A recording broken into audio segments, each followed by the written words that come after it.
जब पिता को ही बनना पड़ा चोर। घड़ी में 12 बजाती टिक टिक करती सुइयां उनके मन की व्यथा को और भी ज्यादा बढ़ा रही थी। उनका मन किसी अनजानी आशंका से घिरा बैठा था। खिड़की के पर्दे से बाहर झांकती बूढ़ी आंखों में नींद थी। उसे कहीं ज्यादा था इंतजार अपने बेटे का। उन्हें बेटे की चिंता भीतर ही भीतर खाए जा रही थी। देवी प्रसाद जी ने अभी तक खाना भी नहीं खाया था। खाना खाते भी तो कैसे, जिसका जवान बेटा इतनी देर रात तक घर ना आया हो, उस पिता के गले से निवाला कैसे उतरता। अचानक डोरबेल बजी। उनकी नजर तुरंत दीवार घड़ी पर गई। घड़ी में 1 बज चुके थे। उन्होंने तुरंत भागकर दरवाजा खोला तो दरवाजे पर उनका बेटा खड़ा हुआ था। पिता ने चिंता भरे स्वर में पूछा, क्या हुआ बेटा, इतनी देर लगा दी तुमने? हाँ पापा, अब कोई शौक से तो लेट नहीं आया हूं ना। ऑफिस का काम होगा इसलिए लेट हुआ है ना। चल बेटा, तू हाथ मुंह धो ले, फिर साथ में खाना खाते हैं। नहीं पापा, मैंने बाहर खाना खा लिया था। अब मुझे नींद आ रही है। मैं अपने कमरे में सोने जा रहा हूं। इतना कहकर अंकित तुरंत अपने कमरे में चला गया और बूढ़ा लाचार पिता सूनी आंखों से उसे जाते ही देखता रहा। उन्होंने भी अन्न को छुआ तक नहीं और ऐसे ही अपने कमरे में लेटकर अपने अतीत में खो गए। कितना अच्छा था वो समय जब उनकी पत्नी राधा जिंदा थी। राधा और देवी प्रसाद जी का इकलौता बेटा था अंकित। अंकित को बड़े ही लाड प्यार से दोनों ने पाला था। राधा अंकित के पीछे पीछे हाथ में कोर लिए घूमती रहती। आजा बेटा, बस 2 कोर खा ले। माँ, मुझे भूख नहीं है। ना बेटा ना, ऐसा ना बोल, तूने अभी खाया ही कितना है। राधा को यूं दुखी देखकर देवी प्रसाद जी कहते, अरे राधा, क्यों इतना पीछे भागती हो? जब उसे भूख होगी तो खा लेगा। तो राधा कहती, छोड़िए, आप नहीं समझेंगे। मैं माँ हूं ना, जब तक इसका पूरी तरह से पेट ना भरे मेरे दिल को चैन नहीं मिलता। पर आप माँ नहीं है ना, आप नहीं समझेंगे। और देवी प्रसाद जी मुस्कुरा कर रह जाते। इन बातों को याद करते हुए देवी प्रसाद जी अपने अतीत से वर्तमान में लौट आए थे। दरअसल राधा जी की मृत्यु 2 साल पहले ही हुई थी। अपने अंतिम क्षणों में राधा ने देवी प्रसाद जी से विनती की, मैं आपसे आखिरी बार कुछ मांगना चाहती हूँ, क्या आप देंगे? निसंकोच कहो राधा। मेरे जाने के बाद मेरे अंकित का ख्याल रखना। बहुत लापरवाह है वो, खाना भी ठीक से नहीं खाता। आप वादा कीजिए, आप उसकी माँ बनकर ख्याल रखेंगे।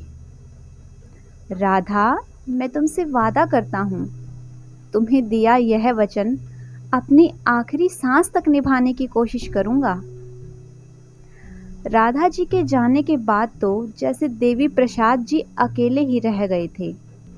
एक बेटा ही तो था जिसके सहारे वो अपनी खुशियां तलाशते थे। पर बेटे को अपने बूढ़े होते पिता के लिए समय ही नहीं बचता था। जीवन की भाग दौड़ और नौकरी की थकावट उसके शरीर को तोड़ कर रख देती थी और वो थका हारा आकर सो जाता था। देवी प्रसाद जी इन सब बातों को याद करते हुए सो गए थे। यूं तो घर में काम संभालने के लिए एक नौकर रखा हुआ था, पर वो भी घर पर आता और काम करके चला जाता। अब तो यह रोज का होने लगा था। अंकित लगभग देर से ही घर आता था और जब भी आता बाहर से खाकर ही आता। और देवी प्रसाद जी अपने बेटे के साथ खाना खाने की राह तकते रहते थे ताकि उसी समय दो बातें भी उसके साथ कर लें। लेकिन बेटा अपनी लाइफ में इतना बिजी हो गया था कि वो यह तक भूल गया था कि वो ही उसके पापा का इकलौता सहारा है। अंकित की शादी भी तो नहीं हुई थी, जिससे अकेलापन देवी प्रसाद जी को खाने को दौड़ता था। उनका नौकर दीपक उनके बेटे की ही हम उम्र का था, जिससे दो पल बातें करके वो अपने मन को हल्का कर लिया करते थे। एक दिन की बात है, देवी प्रसाद जी को अंकित का इंतजार करते करते रात हो गई। रात के 2 बज चुके थे। कमरे के अंदर चहलकदमी करते हुए उनके पैर भी अब थक चुके थे। कभी वो खिड़की की तरफ देखते तो कभी दरवाजे की ओर। फिर वो निराश होकर एक कुर्सी पर बैठ गए। थोड़ी ही देर में डोरबेल की आवाज आई। देवी प्रसाद जी ने तुरंत दौड़कर दरवाजा खोला। अंकित ने लड़खड़ाते कदमों से घर के भीतर प्रवेश किया। देवी प्रसाद जी ने उसे हल्के से डांटते हुए कहा, अंकित, आज फिर से लेट कर दिया तूने। अंकित चिढ़ते हुए बोला, क्या पापा, मुझे देर से घर आने का शौक है क्या? एक जरूरी मीटिंग थी तो लेट हो गया। अच्छा, अब चिल्ला मत बेटा, चल हाथ मुंह धो ले, मैं खाना गरम करके लाता हूँ। तेरी पसंद की सब्जी बनवाई थी आज मैंने दीपक से। अंकित फिर ऊंची आवाज में बोला, पापा, मैंने आपसे कितनी बार कहा है कि मेरा इंतजार मत किया करो, टाइम से खाना खाकर सो जाया करो, क्यों खुद को मेरे लिए तकलीफ देते हो? बेटे के मुंह से आ रही शराब की दुर्गंध को पहचान कर उसके पिता बोले, तू आज शराब पीकर आया है? तुझे शर्म नहीं आती? अंकित चिल्लाकर बोला, हाँ तो कौन सा पाप कर दिया मैंने? अब चुपचाप खाना खाओ और जाकर सो जाओ। अभी मेरे पास आपकी फालतू की बात सुनने का टाइम नहीं है। अंकित गुस्से से चिल्लाता हुआ अपने बेडरूम में चला गया और सीधे जाकर बेड पर लेट गया। बहुत ज्यादा नशे में होने के कारण उसे कुछ ही मिनटों में गहरी नींद आ गई। कुछ देर बाद उसके पिता उसके कमरे में आए और बेटे को बिस्तर पर ऐसे ही सोया देखकर उन्होंने उसके जूते, मोजे और बेल्ट उतारी और उसके पास बैठकर उसके सिर को अपने हाथों की उंगलियों से सहलाते हुए गहरी सोच में डूब गए। घंटे भर वहां बैठने के बाद देवी प्रसाद जी अपने कमरे में जाकर सो गए। सुबह अंकित के कमरे के दरवाजे पर दीपक ने दस्तक दी। नींद में ही अंकित ने पूछा, कौन है? दीपक बोला, मैं हूं भैया, कमरे में झाड़ू पोंछा करना है। अंकित बिना आंख खोले ही बोला, ठीक है, सफाई करके दरवाजा बंद करके जाना। दीपक अपने काम में लग गया। झाड़ू करते हुए उसे बेड के नीचे एक पर्स दिखा।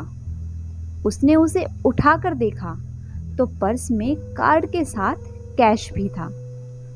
दीपक ने पर्स को हाथ में पकड़कर कुछ सोचते हुए सोए हुए अंकित का मुंह देखा, लेकिन फिर पर्स को उसने अंकित के पास रख दिया और कमरे का दरवाजा बंद करके चला गया। सुबह के 10 बज चुके थे। अंकित उठा, उसने नहा धोकर नाश्ता किया और अपने ऑफिस की तरफ निकल गया। रास्ते में उसकी गाड़ी में पंचर हो गया। उसने मैकेनिक के पास गाड़ी खड़ी की और पंचर लगवाया। जैसे ही उसे पैसे देने के लिए उसने पर्स निकाला तो देखा पर्स का सारा कैश गायब है। यह देखकर वो एकदम हैरान रह गया। फिर उसने कार्ड से पेमेंट की और ऑफिस चला गया। ऑफिस पहुंचकर वह अपने रोज के कामों में व्यस्त हो गया। अंकित कंपनी में जरूरी मीटिंग में था। तभी उसके मोबाइल की घंटी बजी। मोबाइल पर उसके पिता का नाम फ्लैश हो रहा था। उसने मोबाइल उठाकर उसे साइलेंट मोड पर कर दिया, लेकिन फिर भी दूसरी तरफ से उसके पिता बार बार फोन पर फोन किए जा रहे थे। इसलिए अंकित ने परेशान होकर उनका फोन उठाया और साइड में जाकर उनसे बात की। वो अपने पिता पर बिगड़ते हुए बोला, पापा, आप भी ना हद करते हो। अगर मैं आपका फ़ोन नहीं उठा रहा हूँ तो इसका मतलब साफ है मैं अभी बहुत ज़्यादा बिजी हूँ। आपको खुद समझ जाना चाहिए था। मैं कोई ज़रूरी काम कर रहा हूँ। यहाँ पर मेरी बहुत ज़रूरी मीटिंग चल रही है। मैं बाद में फ़ोन करके आपसे बात करता हूँ। देवी प्रसाद जी बोले, बेटा लेकिन एक बार डॉक्टर। पर अंकित ने बात सुने बिना ही फ़ोन कट कर दिया और फिर से अपने काम में लग गया। देवी प्रसाद जी को तो जैसे ऐसे बर्ताव की आदत पड़ चुकी थी, लेकिन फिर भी उनके चेहरे पर दुख साफ देखा जा सकता था। देवी प्रसाद जी ने दीपक को आवाज़ लगाई। दीपक दौड़ता हुआ उनके पास चला आया और बोला, आपने मुझे बुलाया बाबूजी? तो वो बोले, बेटा ठंड लग रही है, ज़रा कंबल तो ओढ़ा दे। दीपक ने उनको कंबल ओढ़ाया और उनके पास बैठकर उनके पैर दबाने लगा। जब दीपक जाने लगा तो उसने देवी प्रसाद जी से पूछा, बाबूजी आपको और कुछ चाहिए? हिचकिचाते हुए देवी प्रसाद जी बोले, बेटा मैं जानता हूँ कि तुझे परेशानी होगी, लेकिन क्या तू थोड़ी देर और यहाँ बैठकर मुझसे बातें कर सकता है? दीपक बोला, हाँ बाबूजी क्यों नहीं। और वो वहीं बैठकर उनसे बातें करने लगा। फिर देवी प्रसाद जी ने कहा, बेटा मेरा बाहर घूमने का मन कर रहा है। तबीयत बिल्कुल ठीक नहीं है, शरीर साथ नहीं दे रहा। क्या तुम मुझे कुछ देर के लिए बाहर घुमाकर ले आओगे? यहाँ मुझे कुछ घबराहट महसूस हो रही है। हाँ बाबूजी चलिए, मैं अभी आपके चलने का इंतज़ाम करता हूँ। फिर दीपक पास के पार्क में देवी प्रसाद जी को लेकर चला जाता है।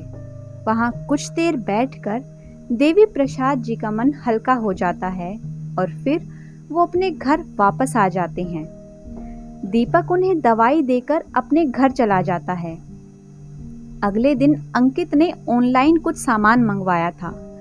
डिलीवरी बॉय गेट पर खड़ा था। अंकित ने उसको पैसे देने के लिए जैसे ही पर्स निकाला तो देखा उसके पैसे गायब हैं। अंकित का माथा ठनका। डिलीवरी बॉय को मजबूरीवश उसने गूगल पे किया और अंदर आ गया। फिर पर्स रखते हुए बोला, पापा इस महीने में ये 5वीं बार है। मैं देख रहा हूँ मेरे पर्स से अचानक पैसे गायब हो जाते हैं। इस दीपक को जो आपने सिर पर चढ़ा रखा है ना, मैं कह देता हूँ ये लड़का बिल्कुल सही नहीं है। पर बेटा दीपक ऐसा क्यों करेगा? दीपक एक ईमानदार लड़का है। तुम उसके बारे में पापा आप उसकी तरफदारी ना ही करें तो अच्छा है। वो आपसे 2 मीठे बोल बोलकर आपके पैर क्या दबा देता है, आप तो ये ही भूल गए कि आखिर है तो वो नौकर ही ना। कब उसकी नीयत डोल जाए क्या पता। आप ठहरिए, आज मैं इस दीपक का हिसाब कर ही देता हूँ। और अंकित ने बिना अपने पिता की बात सुने दीपक को चिल्ला चिल्ला कर बुलाना शुरू कर दिया। दीपक अंकित के ऐसी कठोर आवाज़ सुनकर रसोई से काम करता हुआ बाहर आया। जी भैया, आपने मुझे बुलाया? भैया के बच्चे, ये जो तेरा रोज़ रोज़ का चल रहा है ना, अब नहीं चलने वाला। बता क्यों चोरी करता है?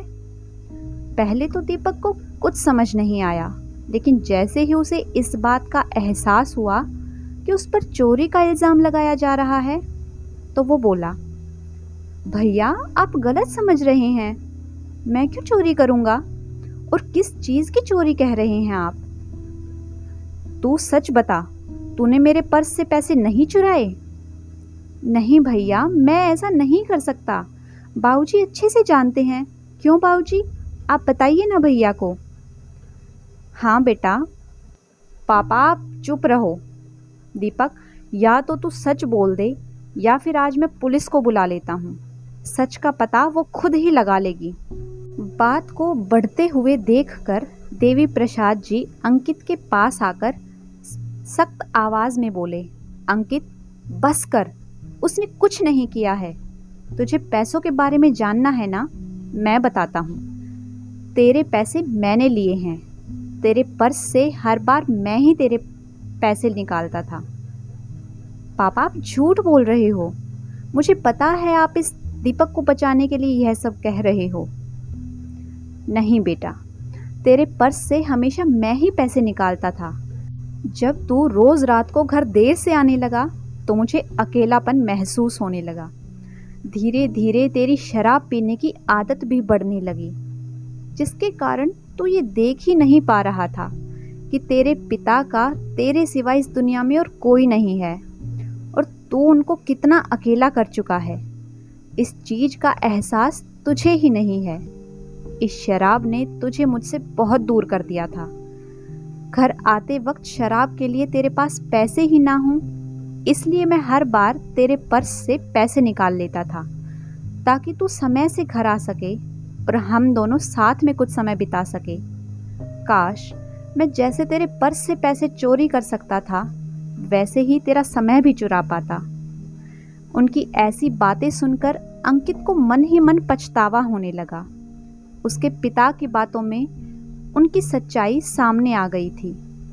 वह काम के बढ़ते बोझ के कारण अपने पिता से कितना कठोर व्यवहार करने लगा था अंकित, इस चीज की उसे भी भनक नहीं थी। लेकिन आज पिता की सूझबूझ ने उसकी आंखें खोल दी थी। उसने अपने पिता से माफी मांगते हुए उनके पैर पकड़ लिए और बोला, पापा मुझे माफ कर दो, आगे से कभी ऐसी गलती नहीं होगी। मम्मी के जाने के बाद मैं अपने आप को अकेला महसूस करता था, पर मैं इस बात को समझ ही नहीं पाया कि माँ के जितना जाने का गम मुझे है उतना ही आपको भी होगा। आई एम सॉरी पापा। देवी प्रसाद जी ने बेटे को गले से लगा लिया और उनकी सारी शिकायतें आंसुओं में बह निकली। फिर अंकित ने दीपक से माफ़ी मांगते हुए कहा, दीपक मुझे माफ़ कर दे यार। भाई मैंने ना जाने गुस्से में तुझे क्या क्या कह दिया। कोई बात नहीं भैया, आप बड़े हैं मुझसे। अगर आपने गुस्से में कुछ कह भी दिया तो क्या हुआ, भूल जाइए इस बात को। बस बाबूजी का ख्याल रखा करो। तो दोस्तों, हमें कामयाबी और पैसे के पीछे इतना भी नहीं भागना चाहिए कि हमारे अपने हमसे इतने दूर हो जाएं कि फिर हम उनसे कभी मिल ही ना पाएं। हम बड़े हो रहे हैं, यह तो हमें याद रखने की ज़रूरत ही है, लेकिन यह भी भूलना नहीं चाहिए कि हमारे बड़े बूढ़े हो चुके हैं। जैसे हमें बचपन में उनकी ज़रूरत थी, उसी तरह अब उन्हें भी हमारी ज़रूरत है। माँ बाप के आशीर्वाद के बिना हम कोई भी कामयाबी किसी भी तरह से नहीं पा सकते। तो अपने माता पिता का सम्मान करें और उन्हें उचित समय ज़रूर दें। अगर आपको आज की कहानी पसंद आई है तो वीडियो को लाइक कीजिए, शेयर कीजिए।